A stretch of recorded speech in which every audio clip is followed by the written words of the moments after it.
Are you listening? Damn.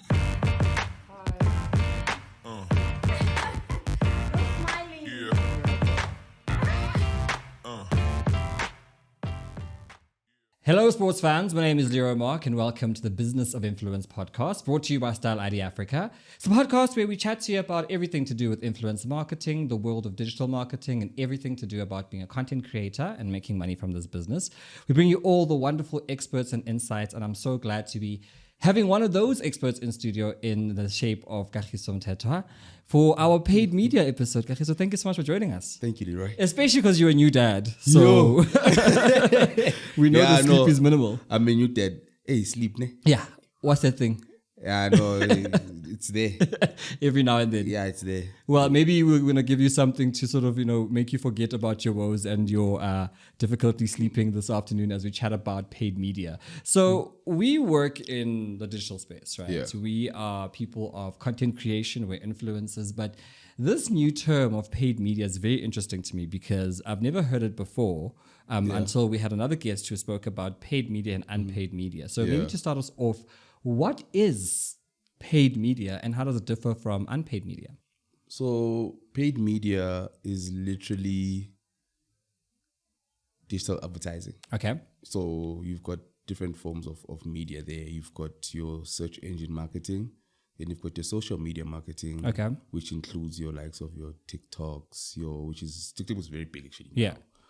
Facebook, Instagram, Twitter. And what else? What else is there? Is a social media? Threads, YouTube. I don't know, but Threads is new. Yeah. YouTube is YouTube as well. So in that space of paid media, you're looking at literally just a vast, I'd say, space where you get to now put your services or your products, whatever that you're doing, or whether it's for you or your client, but it's mostly based on agency-client relationships. Okay. Because agencies, they've got the experience, they've got the people who actually do those have those skills and do those things. So it's not like Brand X commissioning Leroy as a content creator to create content and paying me, but this is where you're almost embedding the ads in the feed. So when I'm scrolling down my Instagram. Yeah. So let me give you a breakdown of how it works. So my start started off at an agency called Incubator. Okay. Yeah, but Incubator had it was a holding company. Then there were other small agencies beneath it. So I worked in one of those small agencies there. That's where I got my start. So I got introduced to Google Ads. Google Ads. Yes. Okay. So Google Ads was literally the first formation of, let's say, the godfather of paid media, because that's where you get to see things like sponsored ads. Now they sponsored ads. Back then they used to just have AD on them. Yeah. Now they say sponsored, so that people must know what they are paying for that. Okay. So through Google Ads, I got to learn, and then it now goes from your Google Ads, and now you've got your YouTube ads, display ads, and then you've got your DV360. What's a DV360? So DV360 is... I need you to give it to me very basic. Yeah, so I'm going to... DV360 is just another platform. Yeah, Google. But it's basically... There's other platforms as well from other... I'd say... What do they call them? Platform providers. Okay. So DV360 is a Google platform that literally deals in real-time bidding. Bidding. Yeah. Okay. So everything else that you see for paid media deals with an auction. So when Leroy is on his phone searching for cologne for sale, that's a keyword. Yeah. Now that keyword, when you enter it, as soon as you say enter, you will see different ads, or you come up. Yeah. Yes, you'll see different variety of ads. So those ads that are written sponsored, those are the ones that we do. Okay, that's you as a paid media specialist. The paid media specialist. And who would be your client? Your client would then be the actual people who are looking for those things. That's the nice thing about paid media. Paid media is very targeted. Yeah. It's literally from here to the audience. Yeah. Who is actually looking for that. So those people are called in-market audiences. So you can actually target certain people, demographics. You target age. You target area, or, LSM, So my maybe let's go 2 steps back, because this is very interesting for me, because it's a world that we didn't understand, because obviously we interface with it every day when we're on Google or whatever the platform is, but you actually don't realize how many of them are targeted. So chat to me first about how when you talk about paid media, your client is the person who is putting the ad up on Google or whatever, so that when I search for whatever keywords, they then come up as one of the hits. So when the client comes to me, yes, I do the work. They just pay. Yes. They say, okay, we want to have, our goal is X amount, or our goal is to sell or to reach so many people.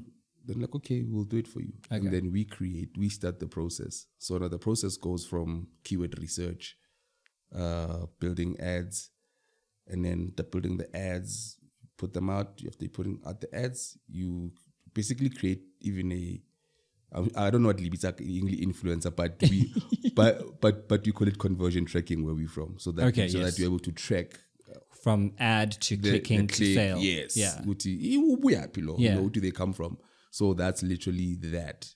Yeah. I'm interested in how it works, because when we from an influencer marketing point of view, right? And compared to paid media, we interact on the platform. So I'm on social media right now, and let's say I'm just scrolling down, and all of a sudden an ad comes up on my feed, whether it's TikTok, whether it's Instagram, whether it's X, and sometimes you feel like that ad is targeted. Like, how did it know? Because yesterday I was talking about diapers, and I'm seeing now all of a sudden Huggies, you know. And for me, it's interesting to find out, because you're saying that there's obviously different types of audiences that you're targeting. So but sometimes there are ads that are just irrelevant to what where I'm not searching for anything, where I'm just interacting with my feed. It just shows there. It shows up. So maybe you can distinguish to me how the difference from a searching and keyword to an ad where we just like sfagela pan and no, it's not that. So so how these things now work, scarily, it's very scary, is now because of AI and what things that they call signals. Okay. So let's say, for instance, we're chilling together. Me, I'm here, your phone is there. And now I say to you, search for such and such. You're not even thinking about that thing or talking about it. I say, search for 1, 2, 3. And then you search for 1, 2, 3. And then already, because now there's cookies involved, so it also uses things like cookies. So every website that you go on, it uses cookies. So what they do now with those cookies is it's going to share them with whatever cookie party that party cookie that you agreed to. Yeah. So as soon as you are searching on Facebook for a car, and then you go on Twitter, there's a car still looking for like, and then start seeing ads of cars, or, you know. And if it's unrelated, sometimes, because people, what they do is those, unfortunately, they happen. Yeah. It's like a TV ad. Yeah. That I don't want to buy Omo. Why are you selling Omo? This is not something I'm looking at right now. Yeah, but as soon as you start searching for stuff that you're literally just saying bottled water. Yeah. Then next thing, it comes up. You are on your feed, you're not to scroll your other things there. Like, why am I seeing? Why is everybody selling bottled water? It literally works like that. Talk to me about how the benefit of having paid media versus unpaid media, right? So when I'm the client, I come to you, Kagisgo, here's our budget. We want you to do a full 360 for us. Yeah. What are the benefits of having paid media? So the benefits of paid media that I've come to learn over the years is that you're literally going out there selling to the person, like literally, like, you're looking for this. Yeah. Why are you looking for water? Yeah. Buy my water, you know? It's literally that. It's not a wishful thinking or spray and pray. I like that. It's almost like you've targeted your audience. You've fine-tuned who you know where they are, who they are. You know what they're looking for, to them. And you know what appeals to them. Yeah. And then you tailor ads according to how they would think. You tailor ads according to how somebody who buys at Pep as opposed to somebody who buys at Woolies. You're not gonna have, it's not gonna be the same language. You literally create those things that I learned along the way. Yeah. Example, when I go to Hollywoodbets, last year, It's a very beautiful place. But then when I found the ads there, I was like, these ads don't speak to people that are betting. Okay. And then I started looking at the competition. I was like, see what they're doing. Then they were like to me, we are going to give you free range. Do what you know best. Write ads how you know best and speak to people that you know are going to, So because I run the SA portfolio for Hollywoodbets, I was like, soccer. Who watches soccer? Who bets on soccer? I know people who bet on soccer. Yeah. Kids are guys. I know people who bet on cricket. Yeah. There's the gassy nights and the not gassy nights. I know people who bet on badminton. Yeah. It's not you really find a black guy who bets on badminton or on tennis.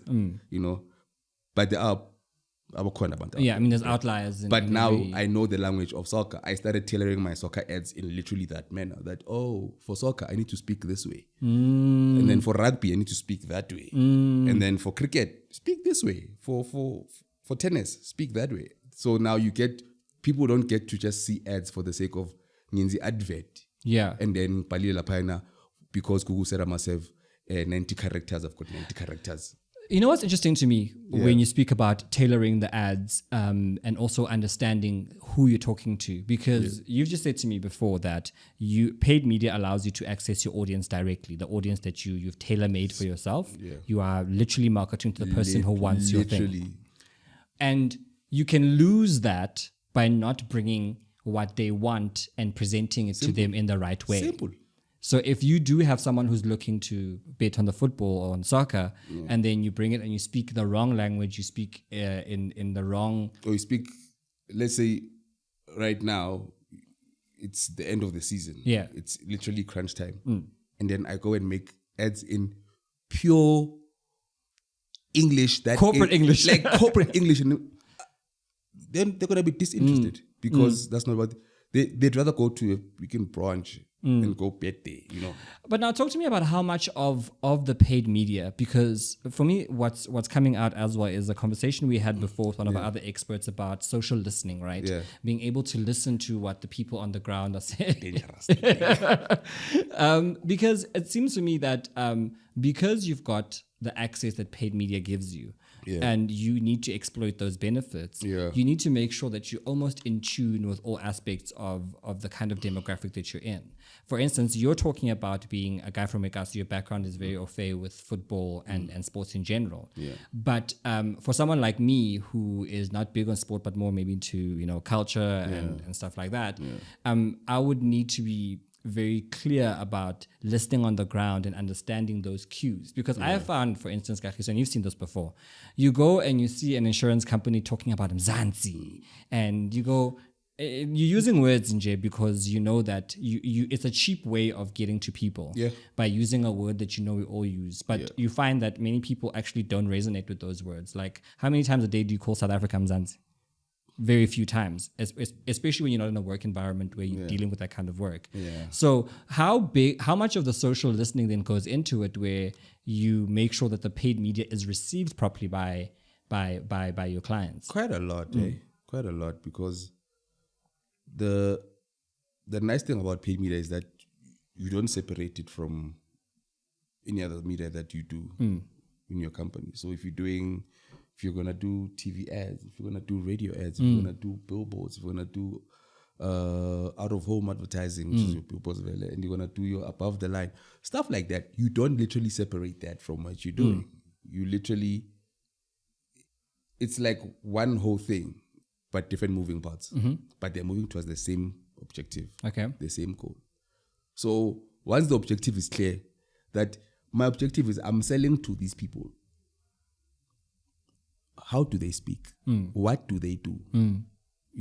Then you already know that when it comes to having a language barrier, you don't even need to use, I'm going to call it cheap terms, like Mzansi, because they do it because, it's the coolest thing to do. Yeah, right now. But if you really, really go down to the crux of it, and then you say, we are targeting these people that just graduated. We want them to then you already know that the language is going to be different. Yeah, very different. Because now and it needs people like us.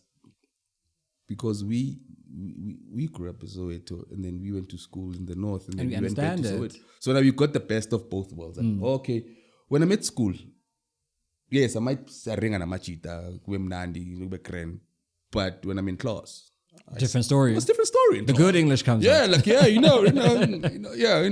you start being eloquent. So now you get to learn that, so in marketing and in advertising, it works like this. I'm also so happy that you've painted the picture around where paid media falls in the complete zeitgeist of marketing. Yeah. And I want to put a spanner in the works to our discussion, right? Because as you say that, I'm thinking about, so I think we're quite clear now about what paid media is and some of the benefits, especially to your audience targeting, right? Tell me, would you advise me then as a content creator? I've been called by this brand of water that you're drinking right now, Kagisgo's Water. Kagisgo's Water says, Leroy, we want you to engage with our clients. We want you to be, an ambassador for the water, to do a campaign for the water. And we want you to speak to these particular people. Yeah. Many of the platforms that you speak about, less Google ads, but more TikTok and the other social media platforms, allow me to be able to amplify my own content. Yeah. So I can advertise my own content, right? Yeah. Would it be, I guess it's not paid media in the traditional sense because the work behind it isn't there. Yeah. But do you foresee paid media trickling down into the influencer scene where we're now, not only do I do a content piece for Kagisgo's Water, but I also boost it and then put paid media on it so that it can reach a wider audience? Can I speak freely? This is a safe space. Yeah, no, can I? So right now, you're influencer. Yeah. So when you go to TikTok, when you put up your content, you pay TikTok. Or but TikTok, you don't pay TikTok. No. For real? No. I get it. I'm on the platform. Hey, you're doing nice, man. Huh? I haven't been on TikTok in a while. Maybe having a daughter will get me back on TikTok. you must start daughter and dad content. No, but okay, let me put it like this. Yeah. For the mere fact that you are on a platform like a TikTok already, I see TikToks on Facebook now. That tells you that already just gives you a brief synopsis of what's happening. It's already happening, whether we like it or not. And the nice thing, when you said you throw a spanner in the works, I'm like, there's no spanner. Everything just moves. Everything is a spanner. Yeah, everything is a spanner. It moves. So the nice thing about things like Google Ads, YouTube, TikTok, you get to take your content and put it there. Okay. So when you post it now, you're going to put money towards it. But now the beauty of paid media is that literally when you do it unpaid, these platforms shame. They've got algorithms that are only interested in the money. And they're there for the money. So literally 80 or 90% of the time, you are going to see sponsored ads over and over, organic content. And your pushed media as well. Yeah, because we pay. We're the ones that are paying. So pushing. So now they're going to put our content above yours. Yeah. So your content might be there at 1 a.m. in the morning when nobody's watching. Which is the interesting thing for me because in the world where our first screens are now our cell phones. Scary. And I mean, I don't know when last I watched terrestrial television, like where I flipped. Television. What we call it now, terrestrial. Aerial, the satellite. We're very interested to see where sort of the next level is, right? Where we're going next, especially when we're talking about things like paid media. Yeah. Because we're consuming so much of our content on our cell phones, our tablets. Yeah. And I mean, I even know now that people are willing to really spend the extra $100, $5 or whatever it is to be ad-free. Ad-free music, ad-free content. But for me, it's interesting to keep the ads there because you start seeing where the next frontier of, especially for us who make money from this industry, I love the ads. Where, well, I mean, you make them. That's why I don't subscribe to anything. No, for real, because I don't subscribe to those things like your YouTube music and stuff. I stopped because I'm in paid media. Yeah. You make an ad. You need to get paid. Yeah. I literally click on those ads. If it's not an ad that I like, I skip it. But because that I've seen it, things like your DV360, they dealing with that real-time bidding. So things that you literally... Please press on that. What is this real-time bidding? So real-time bidding is literally a space of advertising where everything it's display and video. Okay. So literally when you're gonna see when you go on platform, when you go on your app and then you see ads, you see banners there. Yeah. That's real-time bidding. Okay. And so so how does it work? They as soon as I get onto the app. So that one, the beauty of it is that you don't even need to click on it. You don't even need to click on it. The fact that you've seen it already for the creator, that impression is called an impression. So whenever you see something on your feed, it's called an impression. Yeah. Whether you click on it or not, it is served to you because maybe you might have similar taste or, so DV360 works on it. It's some of it is impression based. Okay. And you might find that ads that you put up in a month for that kind of on the platform, reach around about 2-3 million impressions. It literally works like that. So 2 or 3 million people would have at least laid eyes upon this piece of real estate. Yeah, and if 30,000 people click on that, you've got a good return. It's a good return. It's 100. Talk to me about the price differential, because we always chat about how when we are watching terrestrial television, we would hope that during your favorite soapy there'd be that 2.5 minutes, 3 minutes where ads would start flying around, right? And this is a time where we'd all stand up and go make a cup of coffee, bathroom, go lock the gate if you live in Soweto, like we did, put the dog in the kennel or whatever.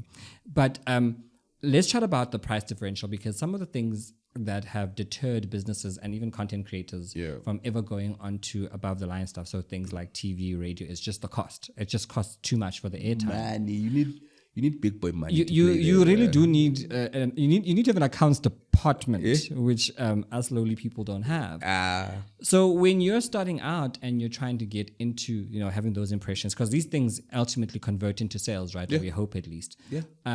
Is there a big price differential between what you call your traditional media, and which is also paid media because they pay to have it there, that was a different and the paid media as we know it, because we're talking about digital paid media.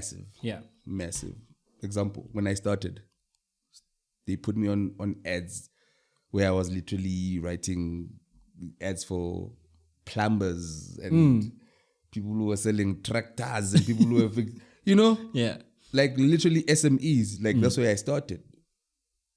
There's a market for that. You're literally you're looking at literally somebody saying, I've got a budget of 5,000 rand. I need leads. And you look at the industry, because now every industry that is there, that is advertising, there's a cost to it. Okay. So I'll now I'm selling water, you're selling laptop, you're going to pay the same price. Oh, okay. So there is a differentiator between the industry you're in. Industry I'm in, and whatever other industries is selling. So this would be very, very, it wouldn't cost much. Okay. Kagisgo's water wouldn't be that expensive. As exposed to Leroy's MacBook. Yeah.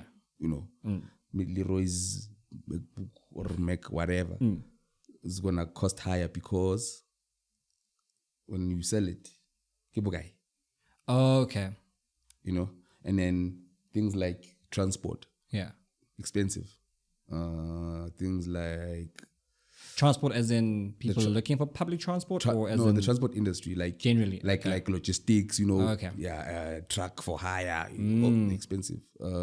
Mining, very expensive. Is it expensive because of the amount industry of so the industry itself prices itself almost. It's how but in terms of now comparing it with traditional TV or traditional media, it's literally traditional media just takes an L, like like a massive L, because here you can advertise for small money. Yeah. And then the nice thing about having a paid media or a platform that allows you to do that, you say, okay, I'm selling to people who are available between 12 and 8 in the evening. So you can literally start tailor your ads, say my ads are going to start running from 12. After 8, they're no longer running because my budget It's limited. Yes. Yeah. So now you can start from like a 65,000. Take that 5K, divide it by 29 days or 26 days. 500 and 600 and something. Yeah.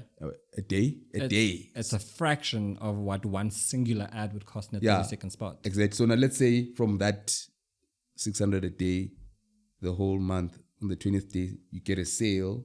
Somebody buys stuff from you worth 50K. The return on investment versus what you've inputted has been, it's not like gambling. Exponential. Yeah, it's not like gambling. Yeah. I'm sorry about gambling, but it's not like gambling where you say, I hope I win. No. There you don't hope. You know that there's going to be, because of how targeted it is. Because it's very granular. It's very granular. How much of the market of paid media is research based? Because for me, it sounds like a major part of your business, apart from the creative of actually creating the ads. Now it has gone levels. Because back then you used to just do like keyword research and then you get to keyword research then raise on the Google platform again. So on Google Ads you do the keyword research. But now as time went, we started having things like SEM Rush, Hrefs. What are these? These are platforms where now you can even go and look at your competitors or what they're doing, so that you get ideas. Instead of you just going to Google your competitors there and like I keep Google. No, you literally just put it there, take the URL, hold it there, and see everything about them. Are they bidding on my keywords? How do you? Now, this idea of keywords is very interesting to me, because especially when you start, if anyone has ever started a website or had to go build a website, we keep being told about like these keyword optimization, right? Yeah. About the keywords you must bring in. It's literally the life force of paid media. Yeah. Without that, even when we have banners and we've got display, we've got videos, we can do that on Google. There's now I'd say an ad format on Google that's called Performance Max. I get promote Google, but I can every day. And it's your tool of trade. It's my bread and butter. That's what feeds my child. And it's a young child, but for the baby, for the baby. I'm loving the idea that we have an access to marketing, and maybe this is why paid media is seen as such a big disruptor. Yeah. Because as we said, the internet has brought with it quite a few tools that we can use for a fraction of what it costs for us to be able to compete with. Like, I'm just thinking about the people who have the money to be able to put those ads on television, the big banks, the big automotives. Because that 15-second ad there for the bank is like they paid an agency 300,000-400,000 rand. I mean, even more. And even then, the fact that they're running this consistently, it means that there is a huge budget for them to be done. Chat to me about how, when we're now going back to the strategies and how you work with your clients, and maybe for us to conclude our conversation today, which has been very insightful. What are some of the strategies that you would say that for someone who is, bringing our brand, whether big or small, and you're wanting to get the best ROI from your paid media, what are some of the things that you want us to keep front of mind, but also what are the strategies that we employ? Because for me, I'm enjoying this targeted, right? And one of the things I'm taking out is that once you've targeted your audience, you must make sure you speak to your audience the way your audience wants to be spoken to. But what are some of the other strategies that you need to be aware of for your paid media? So you need to know what your goal is. Okay. What's your objective? Okay. Once you know objective, then you go start with your keyword research, or then you can have, if you want to go the display, you can have your banners. And when you say keyword research, you research which keywords people would likely use to find you. Basically. Yeah. So in the product scheme, that'd be what we call generic keywords, which are like bottled water. Okay. And then there'd be branded keywords. Kagisgo's water. That belongs to me. That's my brand term. I want to rank number one for that. Right. Yes. But if you've got competitors, they'll gonna go after your keywords. Then after you have those two elements, now you know what your objective is. You've done your keyword research. Your URL is friendly for the web. For like mobile friendly as well. And now you start to write your content, your ads in a manner that say, okay, I'm speaking to such and such a people. And then after that, you now say, okay, let me put in conversion tracking so that I'm able to see whether people that have clicked here or that have converted here, that have bought here, where do they come from? I like what you said about making sure that your URL is mobile and net friendly, because obviously if you want to convert your click into a sale, you must make sure that the journey from user journey is the best. You don't want to be getting lost halfway through. Yeah, UI UX has literally been, it's a killer for many brands and for many people who are looking to sell in that space, because I, for one, know very well I'm very, very impatient when a website is unresponsive. Yeah. I leave. Yeah. If I can't find something, I'm gone.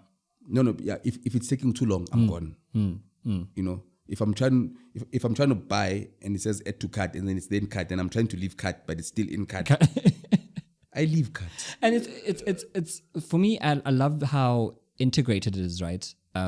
Where paid media almost asks of you, now that we've located your clientele, now that we know who we're talking to, the next step is to speak to the people the way they want to be spoken to. And now we need to make sure that to convert this conversation into a sale, into an experience, we now want to make sure that your website also doesn't leave us halfway there. So you need all these elements to talk to each other very well. Because now even that, we add the analytics part of it, which is also part of conversion tracking. Because now once you have that analytics, you know where they come from. Say, oh, Swaziland. They were here. You're not looking for them, but because they are there. So now you got this whole piece of data that you got to need to chill and say, okay, who was here? Why were they here? It'll show you literally they were here for 10 seconds on the website, or they were here for 1 minute or 5 minutes. You know, those. Then now you start to what do you do after that? You have things like retargeting and remarketing. Yeah. Where now you can go and say, okay, you know. So now you get to tailor ads again in a way that now you want them to convert. You're not gonna speak in the same manner that you did the first time. No. You're now gonna make it different, because now you're looking for them to actually.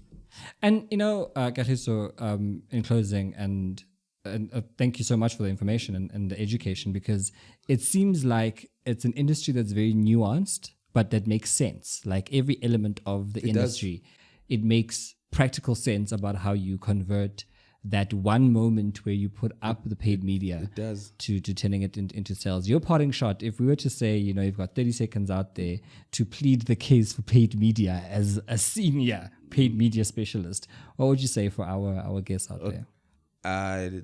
The proof is in the pudding. I'm not gonna. I've been here for almost 10 years. There's no way where you could be working at something and then all of a sudden it doesn't work anymore. The car's broken. The car can be broken. The car's only broken if the mechanics are not doing the work. But because we are the mechanics, we know the mechanisms that are there. We know what works. And the nice thing is that not every brand needs to have paid media. Okay. Not every brand. Some need to have some parts of it, not all of them. All right. Yeah. For instance, like we were saying, you are an influencer. I can't go and make Google ads for you. Yes, why? Absolutely. We need social media for you, because you are trying to influence people on a social level. Google ads and Bing ads, Bing Microsoft. The other, Google ads and Bing ads are literally speaking to a totally different demographic. People who are literally on the website searching for stuff. Yeah. But social media is easily access almost to 500 million people. And the great thing about that, even from a influencer point of view, is also understanding that because we are in the business of selling, right? Yeah. And this is the industry we work in. It's so important for us to understand what the other side is doing, so that when you do see these elements, we're selling things. We're all selling something. Tap into it. And I think the elements of paid media that have really resonated with me is the fact that you're speaking to a targeted audience, and it also requires of you then to dive. Find a way. Find a way. Like that's the beauty of it. You don't have. It's not like we are restricted to this thing as a. If you can't do traditional Google ads, you've got YouTube ads. You've got Performance Max. It's literally an ad format where it literally has everything that you can think of in one place. I don't have to do my normal ads there and then do export, display here and then no. Literally just Performance Max takes everything that Google offers, targets your location, targets your signals, it targets. You can put YouTube ads there. You can put display banners there. You can write, copy the content, there. Literally, it's literally just that. It's in one place. And you should be using it. And and then also for the nice thing about paid media is that even if unale app, say, but guys, app, there's literally app campaigns that you can create. For me, it's the fact that we're dealing with an industry that is constantly evolving, that is putting itself in the purview of people who want to use, and also making our business as content creators, as digital marketers, as influencers so much easier. And I must with that, thank you very much for your time. It's a pleasure. What an education. We need to bring you in for part 2. You can bring the little one also. She can come and start earning a living. Make here. it after 3 months. Now she can be lady with daddy at the mall. You can go shopping after that. And she must start earning a living, coming here and paying the bills. She has to. I told her today, this time of you sleeping during the day, it's not gonna work. She must come and work, right? I was like, girlie, you need to start working. And we've got baby influencers, so she can come on board. Yeah, we must let her pop in there by Style ID Africa. Yeah. Wow, what an interesting conversation. Thank you so much for tuning into the Business of Influence podcast. As you know, like, comment, subscribe, and leave us your comments down below. Press the bell icon for you to be able to see when we drop new content. And with me and Kagisgo, our senior paid media specialist, it's bye-bye and God bless. Cheers, guys.